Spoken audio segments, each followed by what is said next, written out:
Julianne Donaldson is hosting her Regency retreat again this year. That's September 25th, and it's going to be so much fun. A real-life Austenland. Now, if you're one of the people thinking, oh, that would be so much fun to go to, but what would I wear? We're gonna help you out. This will be a 3-part video series where we talk about the basics, how to raid your closet for suitable Regency attire, and what to look for at thrift stores. And we'll finish up, if you want a little bit more historically accurate of a costume, where you can go to get sewing patterns and fabric for that. First, let's start with the basics.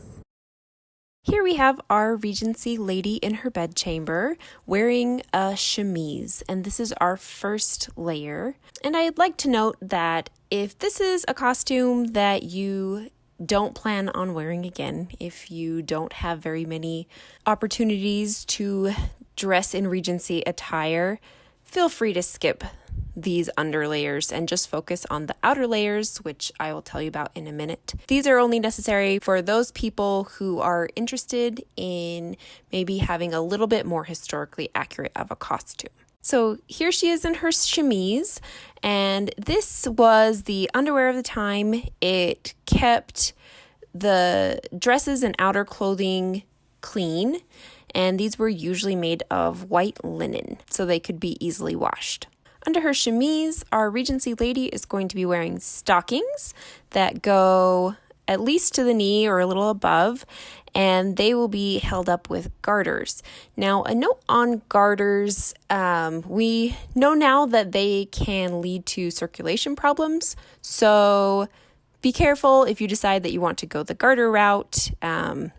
That is a possibility to have some issues with garters. Regency ladies would wear stockings in all different colors, and the little triangles that you see on the bottom of the stockings, those are clocking, and that helped them with the fit. Over the chemise, she's going to be wearing her stays. This is the corset of the Regency era. And the stays weren't really meant to get a tight waist. They were really to lift the bust line and just smooth out everything else. So we're not going for tight lacing here in this era. On top of the stays, she might wear a petticoat. Sometimes they wouldn't wear petticoats, but often they did, just for a little bit of modesty. And like our Regency lady, she has a blue petticoat which could show through a see-through dress and just add a little bit of interest. The lines on the bottom of the petticoat are cording, and this was to help keep the petticoat hem down. Now we have our Regency gown. If you are just going for a one-time costume, this is the layer that you're going to be focusing on. Regency dresses were light and airy and didn't have a ton of structure like we see in the Georgian era and the Victorian era. The sleeves came in all different lengths, and sometimes they even had sleeves that were detachable. But except for a few rare cases, mostly in France, they did always have some sort of sleeve. Cotton muslin was a very popular material for gowns in the Regency era, as were silk, wool, and linen. This image was originally drawn to be Catherine Morland from Northanger Abbey, so this is a sprigged muslin, called sprigged muslin because of the little decor, which would have been embroidered or printed on the fabric. She also is wearing her shoes, which are very similar to modern-day flats, and if you're earlier in the period, they were a little bit pointier and then kind of rounded off towards the end of the Regency. And the finishing touch is the accessories, one of my favorite parts of Regency costuming.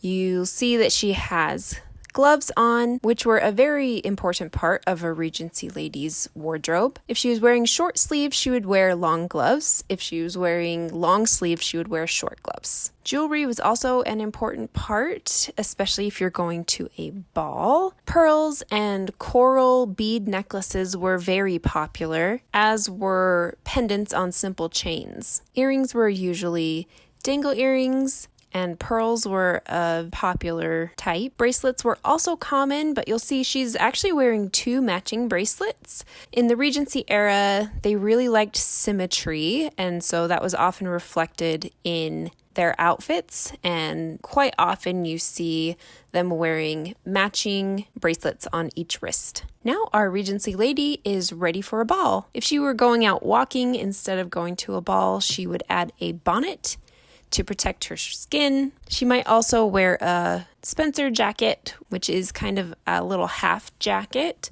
or a pelisse, which is a full-length jacket. Cloaks were also very common, especially if she is going to a ball like here.